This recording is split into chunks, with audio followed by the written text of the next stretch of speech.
अच्छा मैम, कब तक उम्मीद है कि दिल्ली की जो अभी करंट स्थिति है, जो करंट सिनेरियो है, उसमें कब तक सुधार होने की उम्मीद है? क्योंकि हम देख रहे हैं अभी तो एक्यूआई कहीं 300 से 400, 400 से 500 के बीच में ही फ्लो कर रहा है। क्या उम्मीद है कि ये अपने जो एक नॉर्मल लेवल होता है उस पर आ जाए? कब तक की उम्मीद है? कब तक हमें झेलना पड़ेगा अभी फिलहाल? देखिए, इसमें आप कोई उम्मीद मत रखिए ज्यादा, क्योंकि ये जो है ये मौसम का ही अब खेल रह गया है। जब बारिश होगी तो एक्यूआई नीचे आ जाएगा, है ना।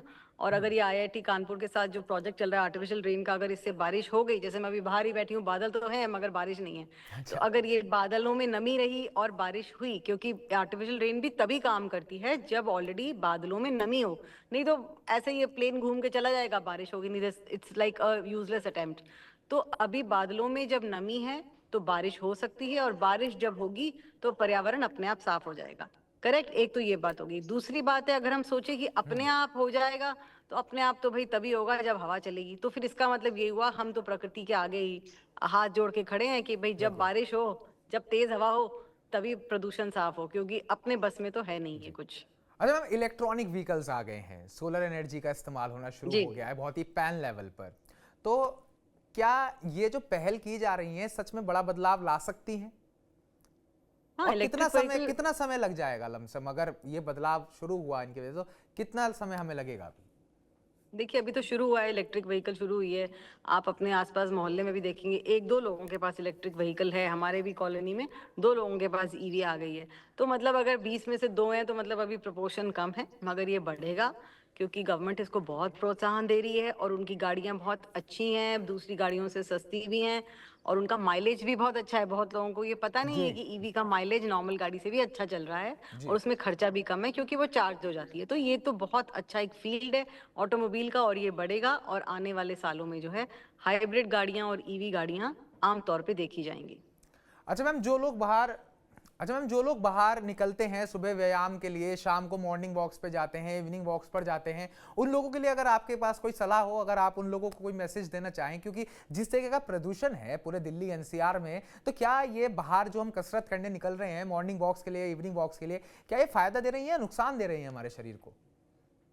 बहुत नुकसान दे रही है। मेरी राय तो सबको यही है कि आप मॉर्निंग वॉक पहले बंद करिए, और जो इवनिंग में लेट करते हैं ना, 6 बजे 7 बजे लोगों को आदत होती है कि भाई घूमने की शाम को, और एक अर्ली मॉर्निंग, वो बंद कर दो।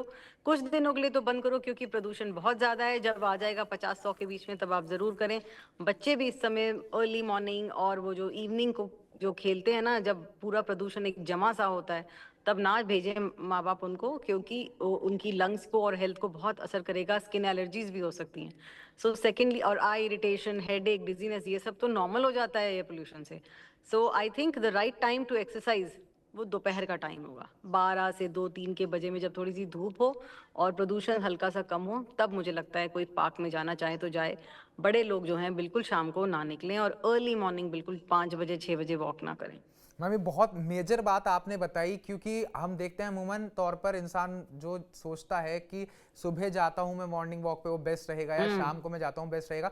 तो अभी विंटर्स के टाइम पर कुछ समय के लिए आप उसी समय बाहर निकलें हम्म। जब 11 से 12 बज जाएं या फिर 102 बज जाएं, जब थोड़ा वातावरण साफ हो जाए। छट जाता है, हाँ, थोड़ा जी। सा छटता है, क्योंकि धूप निकलती है ना, तो उस समय हल्का सा जो है प्रदूषण में कमी आती है। ये तो डेटेड डेटा जो है, टेस्टेड एंड ट्राइड है हमारा।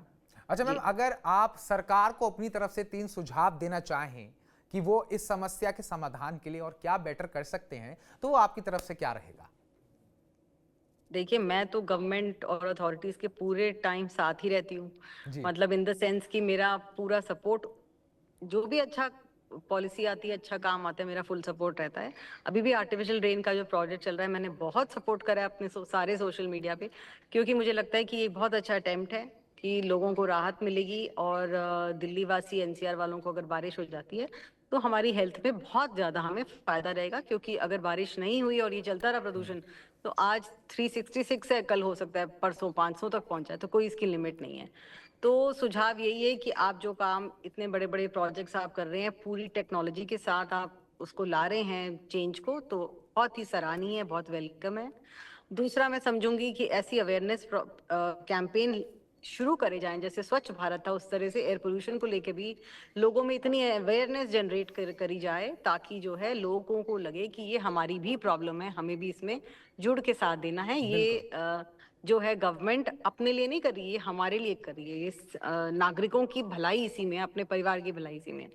तीसरा मैं समझती हूँ कि एजुकेशन लेवल पर इसको इस तरह से इंट्रोड्यूस करा जाए कि हर घर घर तक ये मैसेज पहुंचे, हर घर घर तक मैसेज पहुंचे कि स्पेशली एयर पोल्यूशन के मंथ्स जो हैं उससे पहले बच्चों को, टीचर्स को प्रोजेक्ट्स मिले अवेयरनेस के, प्लांटेशन ड्राइव्स हों, तो पेड़ लगाने के हों, तो ये सब चीजों से क्या होगा कि एकदम एक कॉन्शियसनेस आएगी। जी उसकी मैम। मुझे कहीं कमी लग रही है।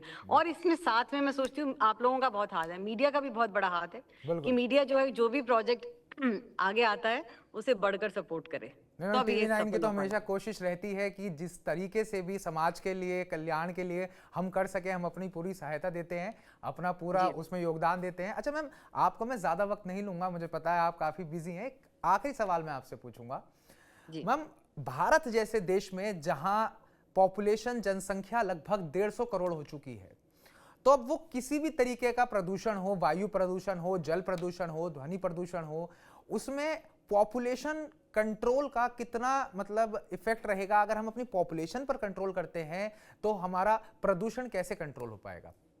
देखिए, सबसे पहली बात तो ये प्रदूषण क्यों हो रहा है, इसीलिए हो रहा है too much of construction, urbanisation यानी शहरीकरण।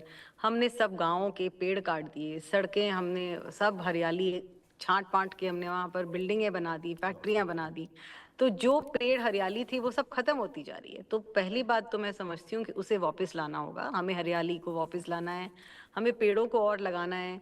और जो इतनी बढ़ती पॉपुलेशन के लिए जगह नहीं है ना, तो तभी तो हम जी। गांव तक पहुंच गए। जैसे अब दिल्ली से एनसीआर हो गया, एनसीआर के बाद भी आप देखो सोना रोड, मानेसर तक जो है कंस्ट्रक्शन चल रहा है ना, इधर गाजियाबाद तक पहुंच गया, बिल्डिंग ही बिल्डिंग है। तो ये कंस्ट्रक्शन जो है और ये कूड़ा जिस हिसाब से चलता है वो इसीलिए है क्योंकि पॉपुलेशन इतनी, आबादी इतनी, तो कहाँ जाएगा आदमी। तो और फिर गाड़ियां उस हिसाब से अनगिनत लाखों गाड़ियां चलती हैं दिल्ली एनसीआर में। तो देखिए आबादी का ही गेम है, क्योंकि आबादी इतनी बढ़ गई है कि कंट्रोल में हमारे अब ये भी फैक्टर नहीं है कि किस तरह से प्रदूषण बढ़ रहा है इसके कारण। जी मैम। तो हम आज हमारे साथ जुड़ने के लिए आपका बहुत बहुत धन्यवाद। आपने इतनी थैंक यू। ज़रूरी इंफॉर्मेशन शेयर करी जो बहुत कामगार, बहुत मददगार साबित होगी। Thank you so much ma'am. तो अभी हमारे साथ एनवायरमेंटलिस्ट कविता अशोक जी मौजूद थी। उन्होंने हमें AQI के मुद्दे पर, दिल्ली में वायु प्रदूषण के मुद्दे पर, अपने आप को उससे कैसे बचाएं, वो कब तक कम होगा, इस सब को लेकर पूरी अच्छी तरीके से एलैबोरेट करा। अगर आपके अभी भी कुछ सवाल है, आप कुछ पूछना चाहते हैं या आपकी तरफ से कोई सजेशन है, तो कमेंट बॉक्स में कमेंट कर हमें ज़रूर बताइएगा। बाकी ताज़ा अपडेट्स पाने के लिए TV9 भारतवर्ष को सब्सक्राइब कीजिएगा।